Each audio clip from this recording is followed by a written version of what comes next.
कबीर सुमरण सार है और सकल जंजाल, आद अंत मद सो दिया दूजा देखा ख्याल।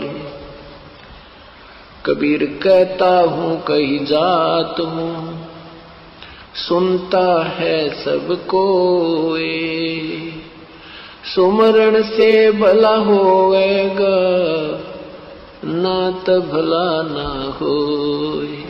यानी जब संसार में हाहाकार मच जाती है और अध्यात्म गुरु जो है अज्ञानी हो जाते हैं, उनका उद्देश्य केवल जनता को ठगना ही हो जाता है और हाहाकार मच जाती है, सब प्राणी दुखी हो जाते हैं, तो परमात्मा दुखी होता है क्योंकि हम उनके बच्चे हैं, वो हमारा पिता है, तो अपने का दुख अपनों को ही होता है। तो फिर वो परमात्मा उन उग्र गतियों से प्रेरित होकर 600 वर्ष पहले परमात्मा आए थे, ऐसा ज्ञान बता गए थे, एकदम शांति हो गई थी समाज में जो अभी तक चल रही थी, कोई लूटा खसोटी नहीं थी, प्यार से रहते थे, कोई किसी की आत्मा दुखाते समय डरता था भगवान से। अब आग लगी है, सब पूरे विश्व में माया माया दिखाई देती है, ना कोई लाज रही, ना कोई शर्म रहा, ना भगवान का डर रहा।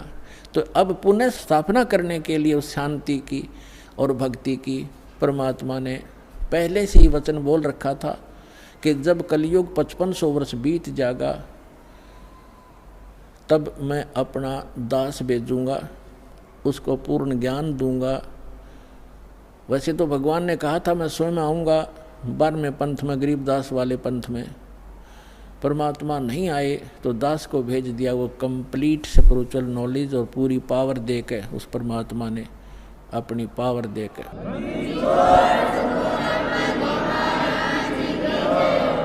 तो अब पुनः स्थापना होगी शांति की। तो अब यहाँ क्या बताते हैं कि उस परमात्मा को यहाँ की उग्र गतियाँ यानी खतरनाक स्थिति प्रेरणा करती हैं, तब वो परमात्मा एक सुभर शरीर, सुंदर शरीर धारण करके यहाँ प्रकट होता है। जैसे 600 वर्ष पहले आए थे, उस समय भी पूरे अध्यात्म मार्ग में लूट खसोट चल रही थी, ऊत भूत की पूजा होती थी, ये धरे ढके पर ला रखा था सबको। तो परमात्मा ने आके पुनः स्थापना की थी और 64 लाख शेष हो गए थे उस दानक के, जिसको धानक कहते थे, दुल्हा कहते थे। यदि वो परमात्मा ना होते आज से 600 वर्ष पहले भारत वर्ष के अंदर 64 लाख से सोना कोई बालकों का खेल नहीं है। और सबको परमात्मा ने भक्ति से चार्ज किया, उनको सुख दिया, उनके आने वाले बच्चे उनके घर में जन्म लिया, वो अच्छी आत्माएं हुई। तो अभी तक चल रहा था, हमारे समाज में शांति बनी हुई थी। अब ये 50 वर्ष से उरे उरे बिजली गिरती जा रही है और अब तो पूछो ही मत। हे भगवान, जहाँ देखे माया माया दिखाई देती है, कोई शराब पी रहा है, कोई मांस खा रहा है, सरेआम हो गया। और कैसा हाहाकार, कोई सुल्फा पी रहा है, कोई बीड़ी पी रहा है, पूरा मानव दूषित और वातावरण दूषित हो गया। तो अब इस भक्ति से पुनः स्थापना होगी भक्ति की और विश्व में शांति की, परमात्मा का वचन है, ये तो होगा ही होगा। तो अब देखो क्या लिखा है, वेद क्या बता रहे हैं परमात्मा के विषय में, देखिएगा। हम ऋग्वेद मंडल नंबर 9 सूक्त 1 मंत्र नंबर अब 8 पढ़ेंगे। उस पुरुष माने परमात्मा को उग्र गतियाँ यानी भयंकर स्थिति प्रेरणा करती हैं और भासमान शरीर को यानी सुंदर शरीर को वह पुरुष, वह परमात्मा प्राप्त होता है। और किस प्रकार होता है, अब यहाँ लिखा है कि जिसमें उस शरीर, वो परमात्मा 3 प्रकार से दूसरों का वारण यानी कल्याण करने के लिए मधुमेह शरीर मिलता है उस परमात्मा को। वो परमात्मा ये समझो 3 प्रकार दूसरों का पालन करने के लिए, धारण पोषण करने के लिए, कल्याण करने के लिए 3 प्रकार क्या शरीर धारण करते हैं, 3 प्रकार से।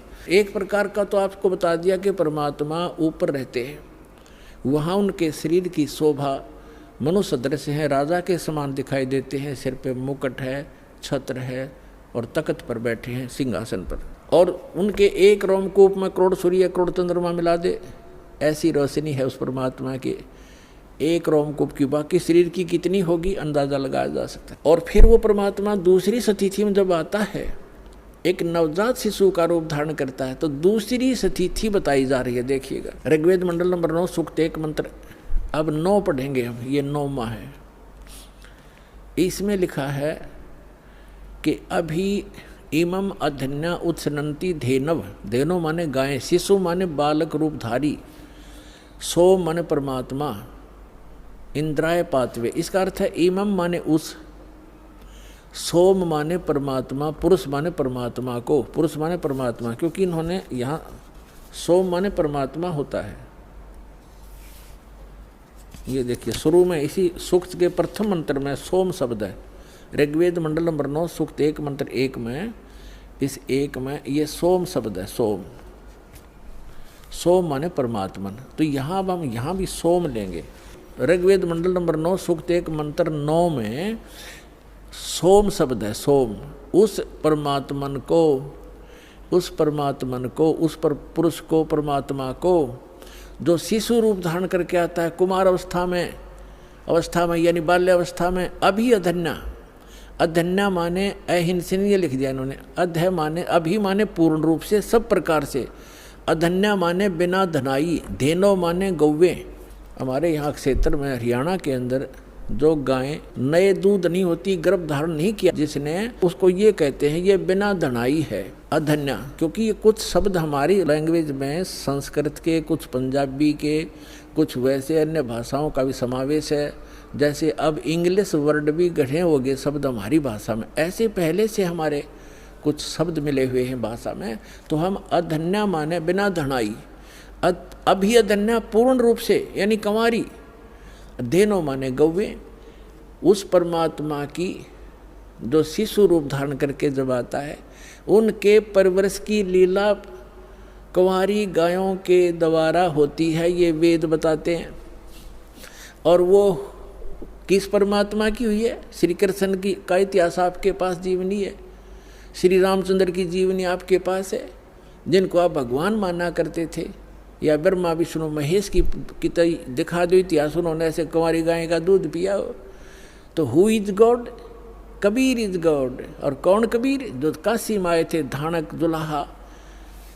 अब देखो हम ये पढ़ रहे हैं ऋग्वेद मंडल नंबर 9 सूक्त 1 मंत्र 9 में, उस परमेश्वर को शिशुम, जो शिशु रूप धारण करके आता है, अभी अधन्या, इसको हम पढ़ेंगे कंवारी, अभी अधन्या कंवारी, धेनो माने गौवें, गायें तृप्त करती हैं, उसका पालन करती हैं। पालन की लीला कंवारी गायों के द्वारा होती है। और ये किस परमात्मा की हुई? कबीर गॉड की। आपको कबीर सागर से प्रमाणित कर दिया था।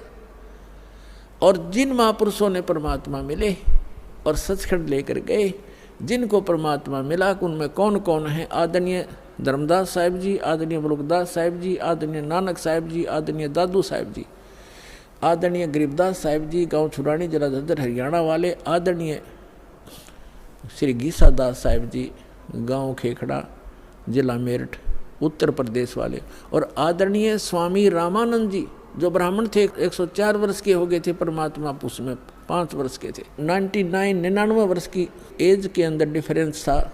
कबीर साहब 4 वर्ष की लीला में शरीर में थे जब शिशु रूप धारण करके प्रकट हुए थे, और 104 वर्ष के उस विद्वान पुरुष के छक्के छुड़ा दिए परमात्मा ने ज्ञान के अंदर।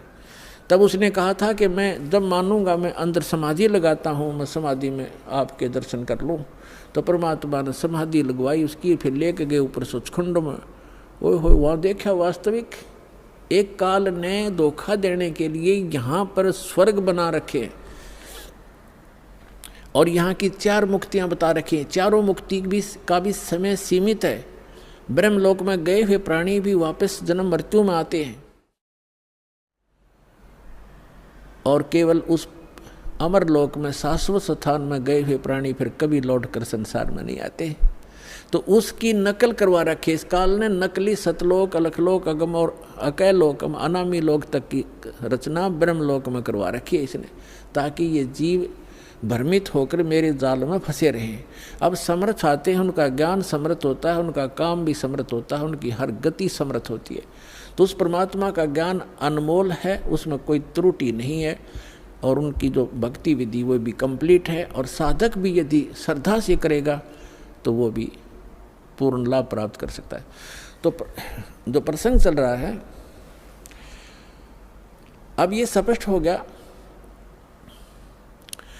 कि जिस परमात्मा की महिमा वेद सुनाते हैं वो परमात्मा है, वो कंप्लीट गॉड है, वो पूर्ण परमात्मा है। और वो लीला क्या करता है ये भी वेद बताते हैं। एक तो लीला बता दी कि वो परमात्मा जब शिशु रूप धारण करके आता है उसकी परवरिश की लीला कंवारी गायों से होती है। अब दूसरा ये है कि वो परमात्मा ऊपर रहता है सतलोक में, सतलोक में जिसे अविनाशी लोक कहते हैं, शाश्वत स्थान कहते हैं, वहाँ रहता है और वहाँ से गति करके आता है। और यही परमात्मा, यही वो महापुरुष बताते हैं जिनको भगवान मिले। जैसे आदरणीय रामानंद जी ने कहा कि दोहू ठोर है एक तू भया एक से दो, गरीबदास हम कारणे तुम आए हो मगजो। जैसे तुलसीदास जी ने लाखों वर्ष पहले घटित रामायण अपनी भाषा में चौपाइयों में लिख दी, ऐसे ही आदरणीय गरीबदास साहिब जी ने, गांव छुड़ाने वाले ने परमात्मा प्राप्त होने के उपरांत उनसे प्राप्त उस स्पिरिचुअल नॉलेज में क्या लिखा है, अपनी छाप लगाकर महिमा बता रही है परमात्मा की। जैसे स्वामी रामानंद जी की और कबीर परमेश्वर जी की जो वार्ता हुई उस समय प्रत्यक्ष दृष्टा की तरह बताई है। गरीबदास जी इसलिए इसमें नाम आता है कि गरीबदास जी ने तुलसीदास जी की तरह परमात्मा, क्योंकि तुलसीदास जी केवल 3 लोक के भगवान के उपासक थे, वहीं तक सीमा थी उनकी बताने की। और ये गरीबदास साहिब जी परम अक्षर ब्रह्म के उपासक थे, उनके भेजे हुए महापुरुष थे, उनसे परिचित थे। तो उन्होंने उस महापुरुष की महिमा बताई है कि रामानंद जी और कबीर परमात्मा की जब गोष्ठी हुई तो रामानंद जी को परमात्मा सचखंड लेकर गए, सतलोक लेकर गए, शाश्वत स्थान दिखाया और बताया कि जो आपके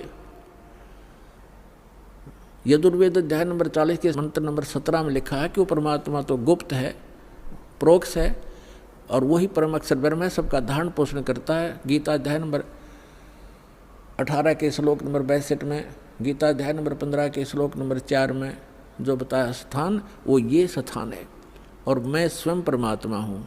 हम ही अलख अला हैं कुतुब गोस और पीर, गरीबदास खालिक दनी हमरा नाम कबीर। ए स्वामी सृष्टा में और सृष्टि हमारे तीर, दास गरीब अधर रहूँ ऊपर बसता हूँ और अवगत सत कबीर।